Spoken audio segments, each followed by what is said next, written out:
The former head of the West German military intelligence has revealed secret details of a 1949 US-German treaty. In his book, The German Card, Gerd Helmut Komosser accuses America and its allies of deliberately suppressing the nation's sovereignty. Our teaser Katerina Grochova reports from Berlin. Looking around Berlin these days, you wonder if there is anywhere else with so much freedom of expression. 20 years after the wall fell and the most painful wounds have healed, there seems to be no more uncomfortable truths left for Germans. Yet some still manage to come up with hot potatoes. The biggest from the former head of the intelligence service in West Germany. In Gerd Helmut Komosser's book, The German Card, he claims Germany has until now been controlled by the United States and its allies and was even viewed as a possible target. At a NATO meeting, I realized that a possible plan was for the alliance to hit the largest dam in West Germany with a nuclear bomb. If strikes had taken place, a great number of civilians would have died. The retired general details a secret pact he alleges was signed in 1949 between Germany and the US and will be in force for another 90 years. Komosser says this secret agreement means that all political parties in Germany are supervised by a special Washington-based body, that the country's army takes part in all NATO missions at first demand, and that all German gold reserves are stored in New York. For some, though, the content of the book is nothing new.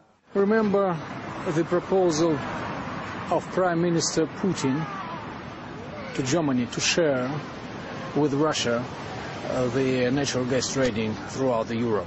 It was done a couple of years ago, and German leadership answered this exactly the same way as German leadership answered the Soviet note of 1952, silence.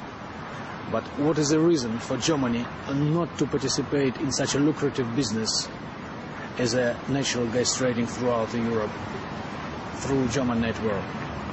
Of course, somebody had to advise them not to rush immediately. Surprisingly, it was a small publisher from Austria, not Germany, who first became interested in the script. My personal opinion, it was obviously clear that the Democratic Republic of Germany was not a sovereign country, that it was really under the rule of Soviet Union. And if it comes out that also the Federal Republic of Germany was not a really sovereign country, I think it can change also the discussion about the history a bit. Reviews by the first readers quickly turned into heated debates on German television. The author was bombarded with criticism for doubting democratic principles brought to the country by the West. As a result, Komosser refused to give any more interviews and has even apologized for some uncomfortable chapters in the book. It's not every day that a chief of intelligence discloses secrets about a political regime. With some good promotion, this book could become a bestseller. But in Germany, its distribution is up against some difficulties. The country's biggest bookshop, Dussmann, which is also a cultural foundation, has refused to sell the book at all.